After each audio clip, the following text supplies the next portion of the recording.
नमस्कार, कैसे हैं आप सब?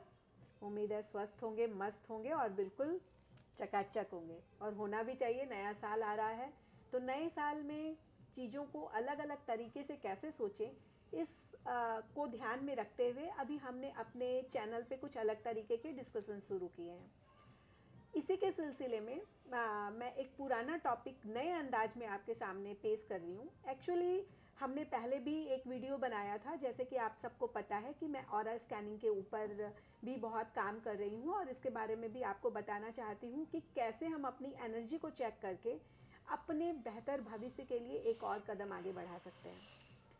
उससे पहले मैं इसमें आगे बढ़ूं, पहले आपको बता दूं, मैं Sunita HD. Kabra, modern master numerologist, vastu expert, CEO of Resham gold jewellery and life care brand and your day maker.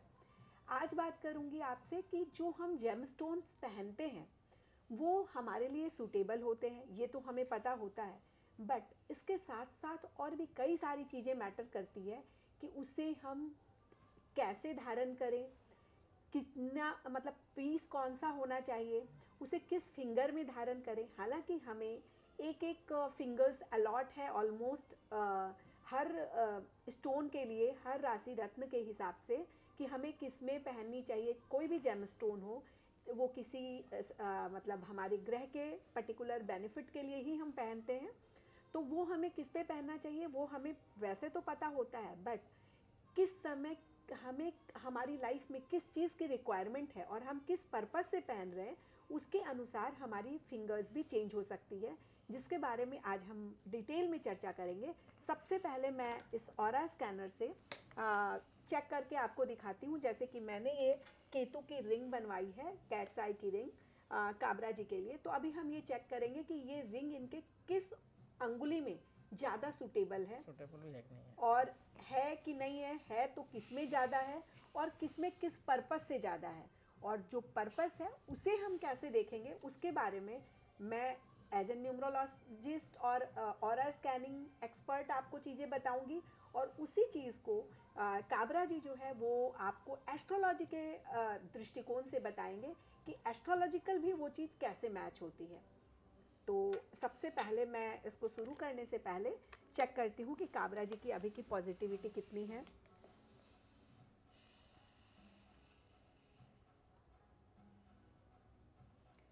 अभी के टाइम में जय काबरा जी की पॉजिटिविटी पूरी 100% है।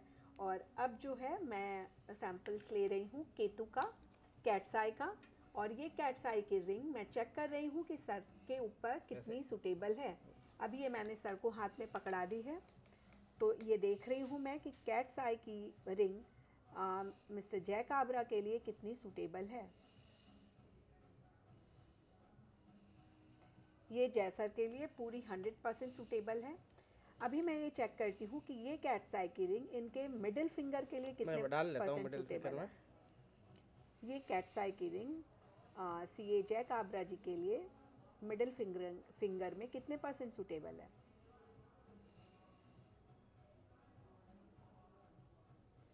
अभी हम देख रहे हैं कि मिडिल फिंगर में पहनने से इसकी जो परसेंटेज है वो सिर्फ और सिर्फ 60% आ रही है। अभी इसी रिंग को मैं चेक करूंगी कि इसी रिंग को अगर वो रिंग फिंगर में पहनते हैं तो उनके लिए कितने परसेंट सूटेबल है।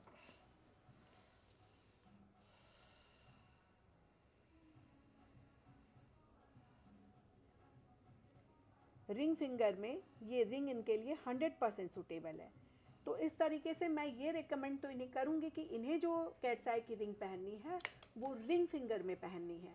अब काबरा जी आपको डिटेल में एक्सप्लेन करेंगे कि अगर एस्ट्रोलॉजिकल पॉइंट ऑफ व्यू से देखें तो ये रिंग इन्हें मिडिल फिंगर से ज़्यादा रिंग फिंगर में सूटेबल क्यों है।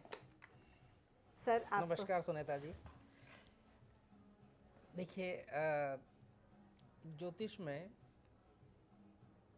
सारे ग्रह केतु और राहु को छोड़कर सभी को कोई न कोई राशि अलॉट की गई है, ये राशि दी गई है, या हम ये कह सकते हैं कि वो किसी न किसी राशि के लॉर्ड हैं या स्वामी हैं।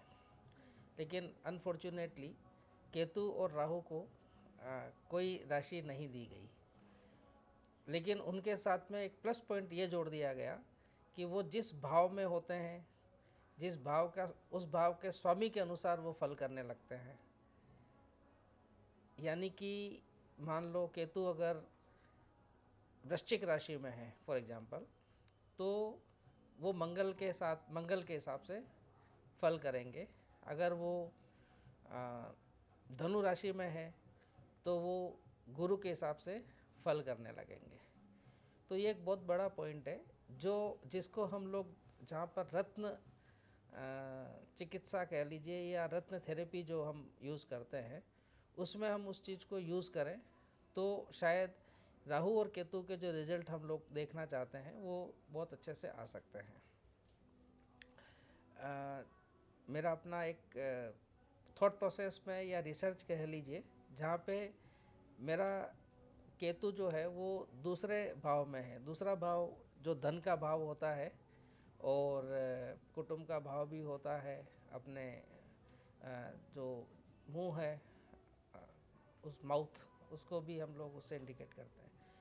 तो केतु चूँकि सेकंड हाउस में है और मेरा चूँकि लग्न जो है वो कन्या राशि है, तो 6 नंबर है, तो 7 नंबर ऑटोमेटिकली आपका दूसरा भाव हो गया।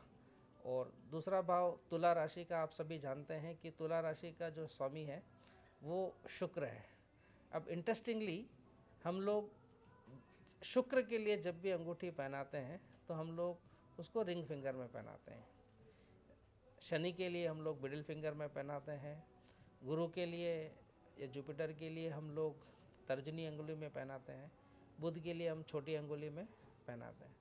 तो यही चीज़ जो अभी सुनीता जी ने ऑरा स्कैनर के थ्रू उस चीज़ को और ज़्यादा एक साइंटिफिक तरीके से प्रूव करी, जिस चीज़ को हमें ऑलरेडी ज्योतिष के हिसाब से हम लोग सोचते हैं और उसको करते हैं, लेकिन सुनीता जी ने उस चीज़ को ऑरा स्कैनर से अपना एक अप्रूवल दिया कि नहीं, आपको ये रिंग अगर आप मिडिल फिंगर में यानी कि शनि की अंगुली में पहनोगे, ठीक है, तो ये शनि की अंगुली में आपको इम्पैक्ट करेगी, लेकिन आपकी एनर्जी जो आपकी इंटरनल एनर्जी उसके साथ में उसका सिनर्जी जो है वो सिंक्रोनाइजेशन बोल सकते हो, ठीक है ना, वो चीज़ नहीं होगी और इस कारण से वो इतना इफेक्ट नहीं कर पाएगा जितना उसको करना चाहिए एट द एंड ये। और एट द सेम टाइम हमने जब उसको, चूँकि मेरा ये तुला राशि में केतु बैठा है, जिसका स्वामी और जिसका लॉर्ड जो है वो शुक्र है, और शुक्र की अंगुली ये वाली रिंग फिंगर होती है, तब जब मैंने उसको रिंग फिंगर में पहना तो ये ऑरा स्कैनर ने उसको 100% अप्रूव किया कि भाई आप अब इसको इसमें पहनिए और 100% इसके बेनिफिट लीजिए। तो ये एक छोटा सा सब्जेक्ट है, इंटरेस्टिंग है ना। अज्ञानता में हम लोग ज़्यादातर राहु और केतु के लिए ज़्यादातर हम लोग शनि की अंगुली में उसको पहन लेते हैं। कभी रिजल्ट आते हैं, कभी कम आते हैं, कभी नहीं आते हैं और कभी आ भी जाते हैं। तो ये सब कुछ भाग्य के ऊपर डिपेंड करता है।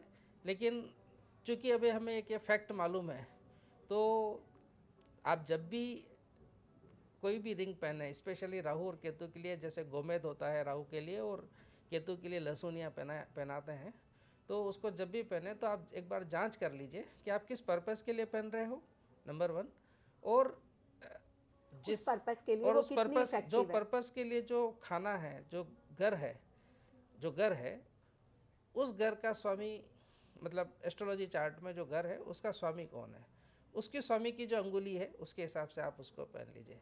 आई होप कि ये बहुत ज़्यादा कॉम्प्लिकेटेड नहीं है, लेकिन फिर भी अगर आपको जैसे लगता है तो नीचे जो आपके नंबर आ रहे हैं उसके ऊपर आप कभी भी हमसे टेलीफोनिकली संपर्क करके और एक बार आप इसको क्लेरिफाई कर सकते हैं कि अगर आपने जो अंगुली जिस अंगुली में पहन रखी वो ठीक है या नहीं है। रही बात बाकी की, उसमें देयर इज़ नो ब्रेन, क्योंकि आप उसमें जैसे आप जब डायमंड या मोइज़ानाइट वगैरह कोई भी आप पहनोगे तो वो आप रिंग फिंगर में पहनोगे, और इसी तरीके से जुपिटर के लिए भी आप इसी तरह से, और सूर्य के लिए भी आप जो रिंग फिंगर में ही पहनते ही हो। तो ये बाकी सारी चीज़ें तो आम पब्लिक को मालूम है। जहाँ तक राहु और केतु के लिए चीज़ थी, वो एक मेरा एक छोटा सा एक रिसर्च कह लीजिए, या मैंने अपने ऊपर ही एक्सपेरिमेंट करके उसको पाया। हो सकता है ऑलरेडी बड़े मेरे से जो बहुत ज्ञानी ज्योतिषगण हैं उनको शायद पहले से मालूम होगा, लेकिन ये मैंने एक एक्सपेरिमेंट करके, स्पेशली क्योंकि ऑरा स्कैनिंग सुनीता जी कर रहे थे, तब मैंने उनको बोला कि आप मेरे को इस तरीके से एक बार चेक करके बताइए। तो आपका बहुत बहुत धन्यवाद। Thank you very much. फिर मिलते हैं नेक्स्ट वीडियो में।